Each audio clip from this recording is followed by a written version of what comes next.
Welcome back to the Psychedelic Mom podcast. I'm your host, Michaela Carlin, and today is part one of a two-part conversation that I had with the brilliant, lovable, non-dual teacher, Lisa Cairns. Lisa is very unique. I would say that in interviewing so many people on the podcast, first of all, you fall in love with the knowledge and wisdom and teachings and personalities of so many of them. And Lisa, I would say, and I'm not sure if it comes across in the interview or not, I've never actually met somebody who exudes love the way she does. Lisa shares in the second part series her personal story of how she lived in Australia in the bush with the non-dual teacher, Roger Costello. He was not only her teacher, but he was her partner. And a surprising breakup led her to leave there and head to Bali. And it was in Bali that she had an awakening after years of seeking. So she'll share that in the second episode and some incredible non-dual pointings and her deep wisdom. In today's episode, we focus on psychedelics, and I had a chance to ask Lisa whether psychedelics were part of her journey, and I didn't know that they were when I asked her for the interview. So she shares her experience with LSD and mushrooms and ayahuasca, and the profound teachings of love and surrender, and her thoughts on using psychedelics for both awakening and shadow work. She kind of redefines what love is for us and hate, and shares her perspective on the ego and defines consciousness. So if you are new to my channel or new to non-duality, and I feel like I'm still new to non-duality, why don't I just say a few things about it before you listen to the episode?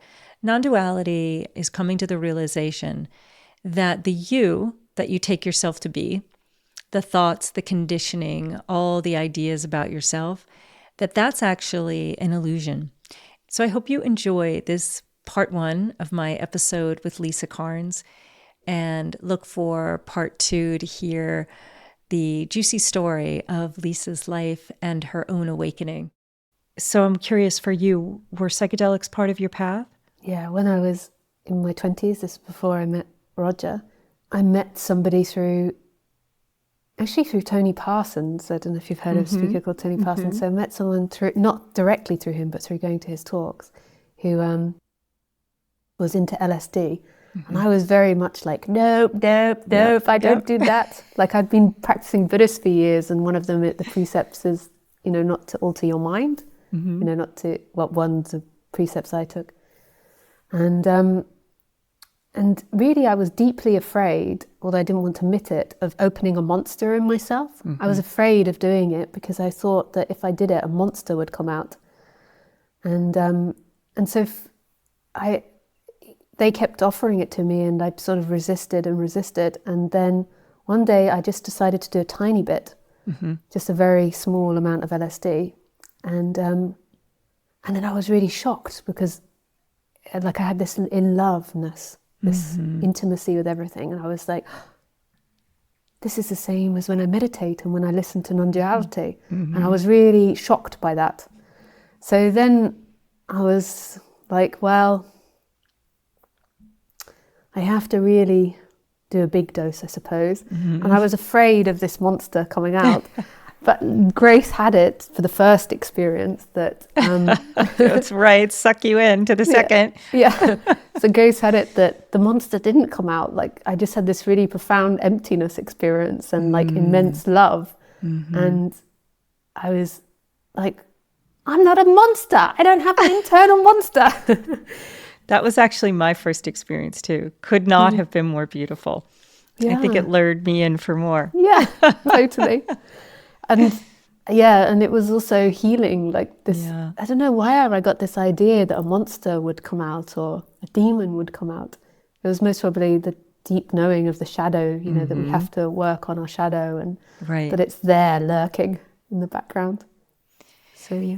So were psychedelics a part of your deconstruction or Totally. illumination of the shadow? Yeah, both sides. So when I took it, often I had experiences where I'd have oneness experiences. So there would be that side. And then, yeah, I've never experienced something like that on other psychedelics. But then when it sends you to hell, LSD, oh my goodness, it's like the floor opens up and sucks you in. Oh, really? I've never had that It's experience. really poor.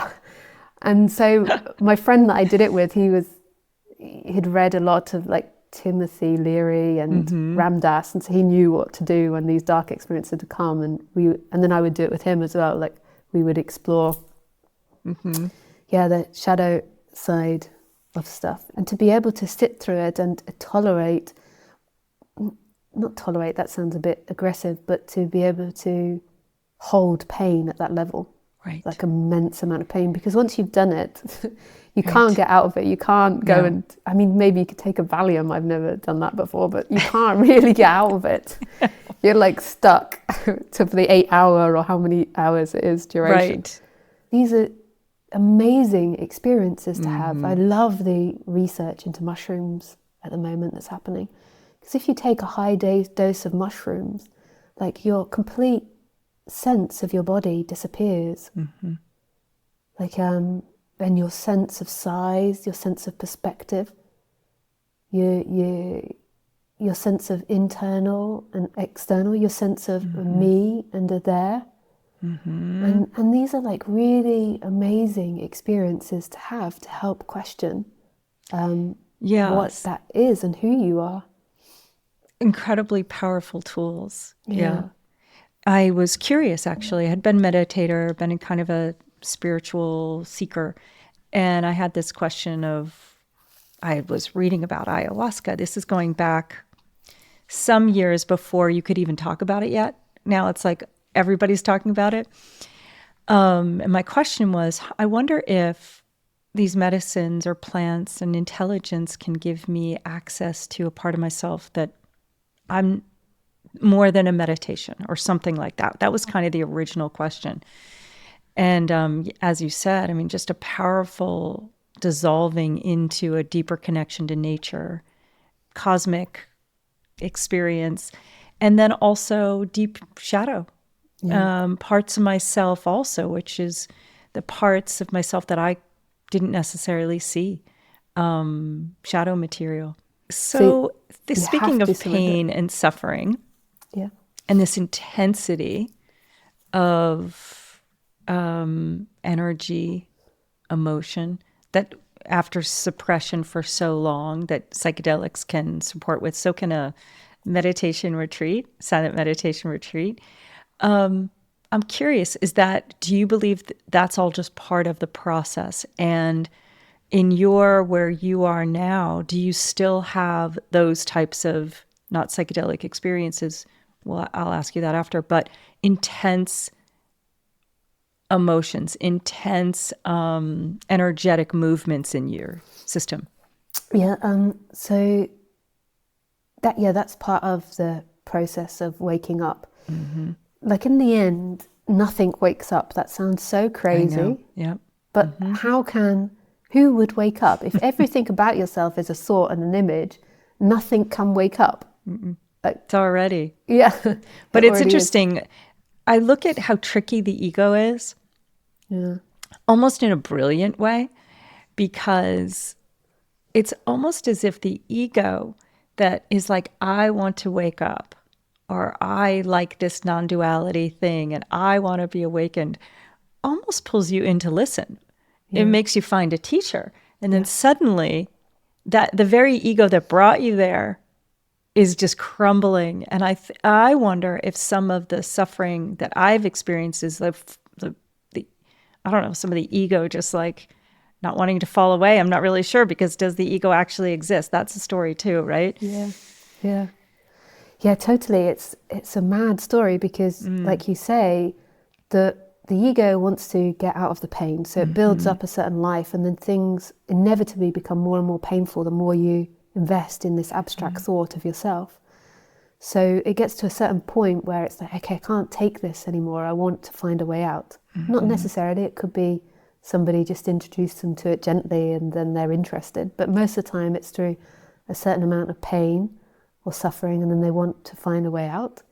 So they then go and begin to ask questions. But as you begin to ask questions, you begin to undo yourself. So as you begin to question your image of yourself, you inevitably begin to go back to yourself as you are in this moment, which is, you could say, without self or without ego, illusion. So you're sort of moving between these two different places. And in order to drop back into what you are, there has to be a certain amount of challenging of what you are not. And that is very uncomfortable because the mind attaches and holds on and wants to be good. Yeah. And to come back to this, like, we have to realize that good and bad, again, is an imagination, and that's not a defined thing. That's not a reality. So all the identities that we believed in. Believed in the good mother, the good father, the all of it. Good daughter, the one that's always kind happy, human. The one that doesn't say no, the vegetarian, the vegan. The fit, oh my God, all of it. The fit one, the paleo, the vegan, the raw vegan. Yeah. Was I a raw vegan for a while? Yeah, all of it. All the identities. That you're going to save the world, that humans are going to wake up, like everyone's going to wake up, your family, everyone's going to be happy. All of your dreams get questioned. And it's not that we have to question those dreams as such. What we have to question is our attachment to them and our belief that they're true. That's the problem, is that we believe they're true and we believe they're ours. And as that movement happens, and when we fall out of it, more and more freedom comes, but that freedom comes from giving up your dream of yourself. It's like giving up your apparent best friend. That's me that I'm going to be. So it's an interesting process, because you go through this apparent deconstruction to then be left with nothing. No one that wakes up, because who would do that? An image. And what was always just there and always there. It's bizarre. Yeah. But everybody but do you seems still to have those kind of experiences, or no? Is there ever a time where you're feeling intensity? Yeah, totally. Yes. Totally. Hate? I don't experience hate anymore. That's the one thing that went in Bali, is hatred. So, but people might define hate in different ways. But to me, hatred is a sense that somebody or something could be different, and that turns into hatred. So I don't experience that, but I certainly experience intense emotions. Anger? Anger, yeah. Fear, all of the emotions. And sometimes I think they're old seeking patterns, and then sometimes I think they're natural things that accumulate in the body with being alive. You get frights, the car crashes and the body gets fright, and then, like if you go into a car again, you might have to process some of that fright, like do things to help your body digest that fright. So give me an example of the last time you felt anger. The last time I felt anger. Do you ever get angry at your partner? Yeah, totally. Yeah, totally. But the last time that I got angry was maybe on the phone yesterday, when somebody crossed my boundary by moaning too much, and victiming themselves too much. So there was anger that arose. It wasn't very intense, and what it manifested as in me was the strong conviction to point out kind of the opposite of what they're saying, which isn't necessarily the best way of dealing with it. They were whinging about how terrible something was, and then I sort of pointed out, like, yeah, but it's not so bad, it could be worse out at sea, like I was doing that. And that's not maybe the best thing to do, but that was just in the moment, like what arose. And it wasn't a very strong anger. It was just that they most probably crossed my boundary. And if I was in a better, not a better relationship, but if I was in a relationship where I could express that, I would have said that. But because they don't, it's not their fault. I take responsibility for myself, but they just really aren't into looking at themselves or looking at thoughts or anything like that. So it's very difficult to say, oh, you've crossed my boundary. I don't know if they would know what that means. Like, you've crossed my boundary. So there are different types of teachers in non-duality. And I think I heard you say that for someone who hasn't maybe had an initial awakening, or someone who really wants to get caught in the story of self, like you're talking about now, that maybe you're not the teacher for that. Is that true? Do you feel like are you more a teacher that's working with people that already kind of know what non-duality is? Yeah, most probably. Yeah. I'm not so interested in teaching the shadow stuff. I'm happy to point it out to an extent, but I'm not like a shadow worker. Like, I'm not a therapist. I'm not somebody that does EMDR or TRE or something. So I tend to recommend people away, if they come and they're experiencing lots of fear around certain situations, then I would tend to recommend them on to somebody that deals more with shadow or deals more with trauma release. I have loads of knowledge around that area, and I most probably could do it, not to sound so arrogant, but I've just been in this subject for 25 years, like yourself. You kind of really get shadow work, and you get when someone's stuck in shadow work, and you can kind of point it out to them. And but my preference is to stick more with non-duality and to recommend people away when they want to work more on their shadow. And it's so super important that you work on your shadow. It's not a dismissing of it. I did years and years and years. I still work on shadow. Like, I still will work on illusions that arise in myself. It's like, it's something. Does it ever stop? It's something that happens with the body, like we get, we've got this complex, wild, thought system.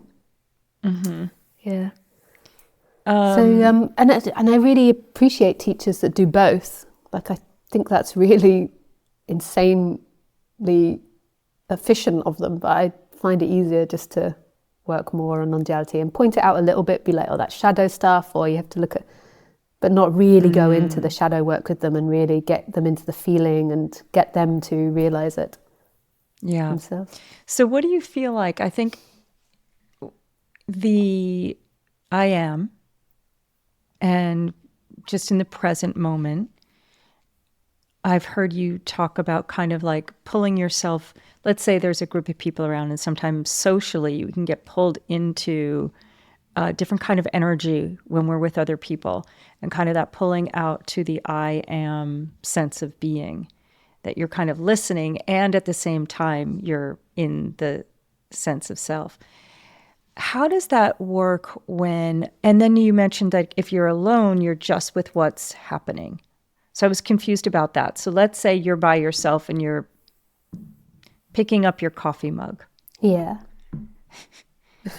Is it, I'm just curious of what you were saying, because as I was listening to you say that, I was writing something on a piece of paper, and all that seemed that existed was my hand and the pen, right?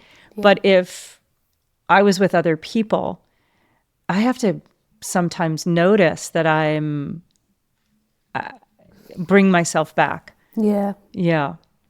Yeah. I mean, it's really. Are you in your story? Were you more a helper?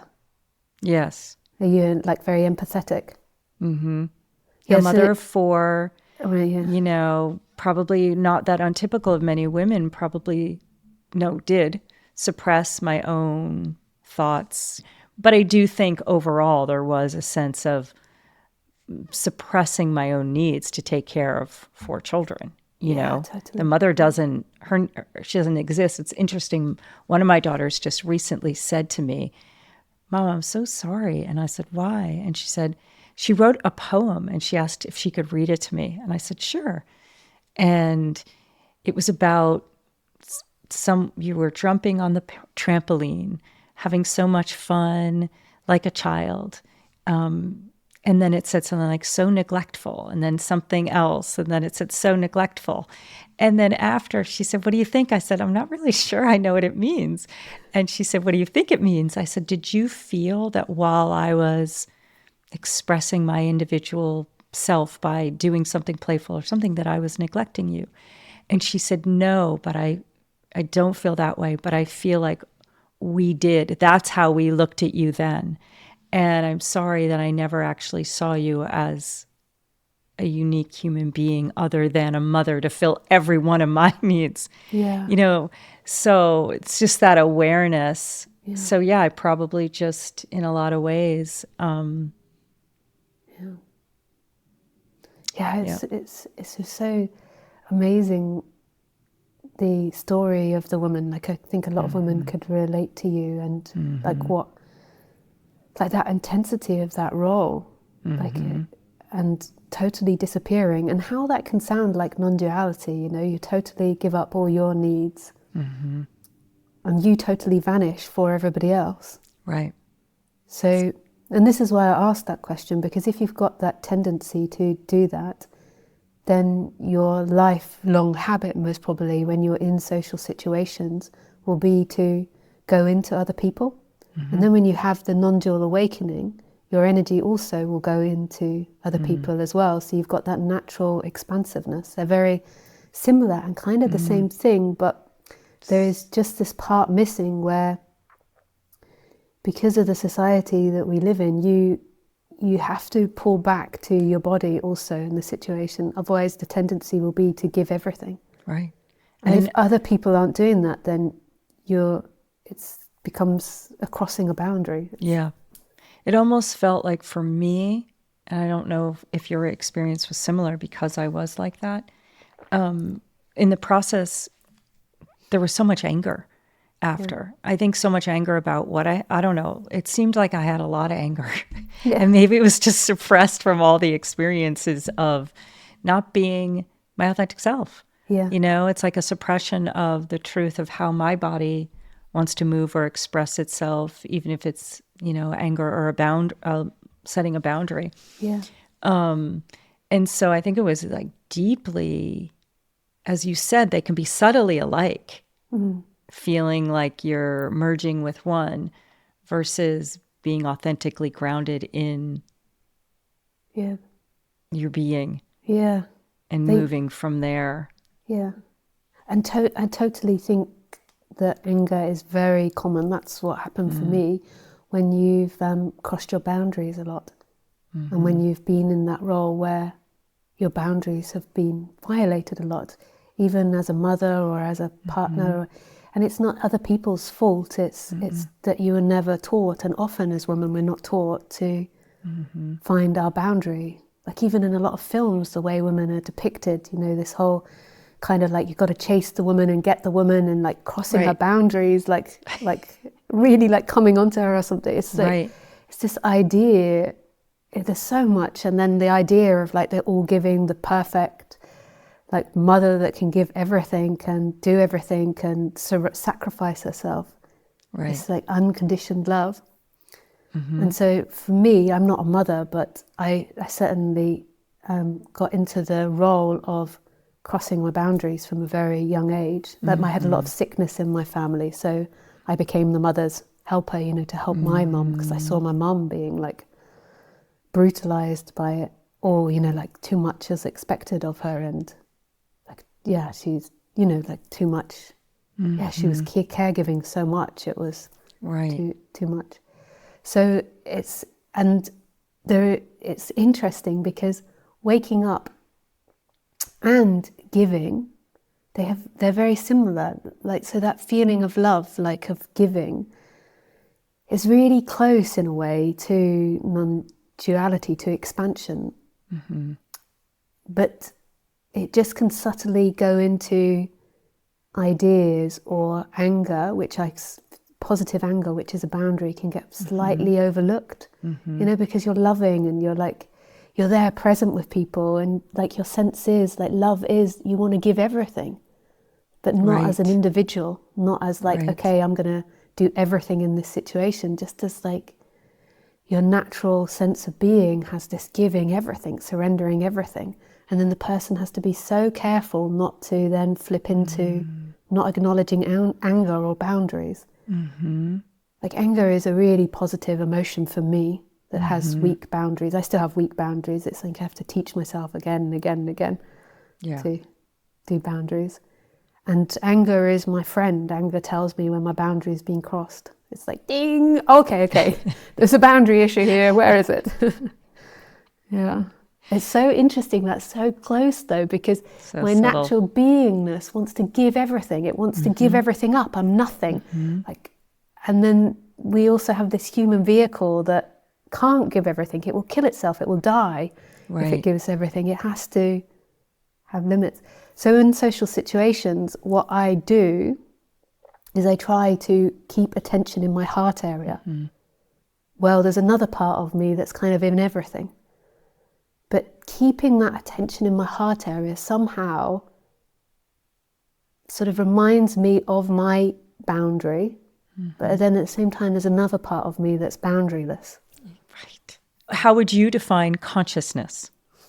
So the two things that we have all the time is this beingness, which is like the love side. And in personalized form, it's a sense of I am, and it sort of comes in your heart. And then the consciousness side is this perception that we are perceiving, not the self-consciousness, not the imagined part, but the perception, that perception is happening here without any mental activity. So I can perceive you and the curtains behind you without thought. Perception happens instantaneously, and then thought says there are curtains, you have a blue top on and a microphone, and the perception is instantaneous. And this beingness, this sense of being alive, of existence, and consciousness are always in experience. Everything else changes, but perception, which is totally empty and non-conceptual, and beingness are always here. So Nisargadatta Maharaj, he would say that the consciousness is the emptiness and the wisdom, and the beingness is the fullness, the everything and the love, and that they come together. So you've got the emptiness, the consciousness, big consciousness, and then the being, which is the love side, the everything side, and they're one and the same thing. So in the end, it's like the supreme or the big self experiencing itself. Yeah, is that actually how you would look at it? That there is the I am experiencing itself in the form and formless, that's actually what's happening. Yeah, that's how I would say it in teaching ways. In the very experience of it, what it feels like is like a very, very empty. Like, so the looking doesn't feel like there's something in here looking, it feels very empty. And then there's this other side, love side, that feels very big. So that's how it feels like in the experience, but in the teaching way, because there's this language of non-duality, I would say that, appearance, like who we truly are, is emptiness and fullness, experiencing itself. Most of the people I would say that are listening to me have already heard about non-duality, may have done a psychedelic before, but are interested. I mean, they're really interested in awakening. They're interested in these topics. What would you say, in your experience or what you've seen in working with people, are some of the top tools for this awakening process? I would say split it into two. So you've got the shadow work, and then you've got non-duality. Yep. So listening to non-dual talks, and you get some teachers that talk about shadow and non-duality, which is great, but in your mind split it into two, and the non-duality talks are this reminder to what's beyond the shadow, what's beyond the ego, what's beyond the person. So keep that going and keep coming back to that, and really understand that the shadow work isn't going to get you to non-duality. Non-duality is there prior to you. It's there in every experience. And then simultaneously need to work on your shadow. And that becomes, that is different for everybody. So you have to find your own path with that. For me, meditation, Buddhism, body work, somatic work was really important. Having Roger, who pointed out these things, so working with somebody one-on-one, like a therapist or a non-dual therapist, or there's all different types of people that can help point out your illusions, because doing it yourself can sometimes be hard to see those really deep ones that are inside the body. Understanding psychology, so understanding the nature of the mind. So Nisargadatta would call that discernment, discerning what's not true. And in discerning what's not true, I feel like you have to become very aware of it. And psychedelics are amazing now. I'm so interested in what's going to happen with mushrooms and yeah. What psychedelics did you take? LSD and mushrooms and ayahuasca. And I tried different things, but those are the main ones. Yeah. Ultimately, if you had to say, what did they teach you? What did they teach me? Two different things.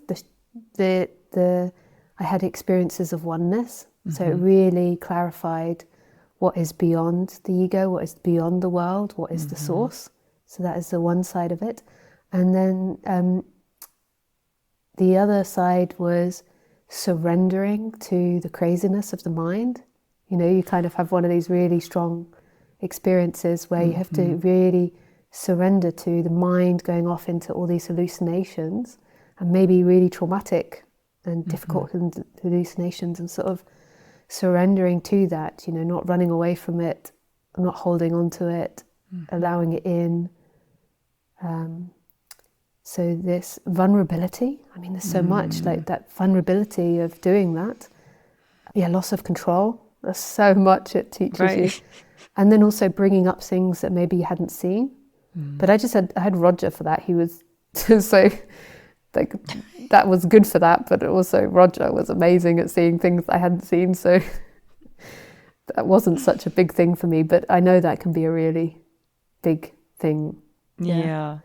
And mostly I suppose the biggest one that I've said is surrender. Like you really have to surrender when you do these things. I mean, do you feel like non-duality and life is just a continued letting go? Yeah, it seems that way, doesn't it? So in the very moment, it's a continue letting go. And then on the human level, it never lets you stand still. On the human level, you always have to expand and change. You can't, like, stay in one place. And then in the moment, so the absolute is like complete letting go as well. So on both ways, the evolution of the person. And you use the word God. A lot of non-dual teachers, I don't hear them use the word God. Oh yeah. Nothingness, everythingness. I guess it's the same, right? Yeah. Love. Yeah. And I also came from very low self-esteem, so maybe in my process of waking up, saying God was really good for me. Like, I remember the first time I realized that God was looking through my eyes. It was like, I was listening to Adyashanti and I was walking through the bush, and I'd had many waking experiences, but it was just suddenly so clear that it wasn't Lisa looking through the eyes, but God. And then I think that interpretation on the human level for Lisa was very good. Like, I had incredibly low self-esteem with being dyslexic, having lots of illness in my family. It was like, part of my getting into non-duality was to be so I could disappear and become the perfect people pleaser. The perfect helper if I disappeared. So seeing that was like a really like good thing for Lisa's character and soul. So maybe that's also why, if you're maybe more on the narcissistic spectrum, maybe saying God is like a not good thing. Say nothing. Yeah. To me it was really healing and really beautiful, and I just love the word. I love the culture in India and the way they use God, and my teacher used the word God, Ramesh Balsekar, and everything being God's will. So do you still have a teacher now? I suppose not, but in a way there will be endless gratitude and love for all the people that help dispel illusion here. Yeah. And I'm happy to call them teacher or guru or whatever words they want. What is it like being in the world when you're self-realized? You know, you're in the oneness. I am, and you're with people that are very dualistic. Do you find like socially you tend not to get engaged as much in that and stay kind of within the non-dual community? I tend to stay in the non-dual community. But you can also have people that are very dualistic, but they're into therapy. And that I find more relaxing. Because what I find I want to do is just be really, really honest all the time. Right. And not... just really say, you know, oh, at the moment I'm feeling a little bit uncomfortable because, you know, this is happening or that is happening, or just being really honest in every moment. That's what wants to be on the human level, is very vulnerable, and vulnerable is very honest. Authentic. Yeah, authentic. It's such a radical shift of way of being. If people are into non-duality as well, and there's like oneness experience, that can be super blissful because you bounce off each other. Right. And, you know, you have like a really energetically, some really beautiful energetic experiences. But if they're not into that, then if they're into therapy at least, where you can speak about your feelings and what you feel in every moment, and that nothing is bad, like there's no bad thing. And even if it triggers them or it triggers you, or you don't do the best communication, you're still both coming back to the table, and you're both prepared to revisit the subject. So that's the next step. But then you've got the next step of people that are really unconscious, and then it's like two worlds trying to meet. Like, how to navigate that? like that's a really funky chicken dance, and I most probably try to avoid that the most. You know, try to not engage in that too much. So yeah. But I do have to, like everybody. When did it drop away totally for you? Because when you just talked about the chicken dance and the, you know, kind of like two totally different worlds. Yeah. Every now and then I feel that in myself. I might be just completely equanimous for months, and then something happens. Like at the silent meditation retreat, I get hit with like this ridiculous, like anger over the most benign thing. Benign. So I knew it was a projection of my own mind because nothing happened, right? Yeah. It's still kind of shocking to have it not totally fall away. Yeah. I don't know if the reactivity or these sorts of things have totally fallen away. Like I can get into old seeking patterns. The only thing I can say that totally fell away is hatred. Like I just don't feel and that I just. But that's down to interpretation of what people think of that as. But I certainly can get, and because I'm an empath as well, so if I'm in front of someone and there's anger that arises, and then they get angry, like they could be like bing bing bing, like can grow very quickly.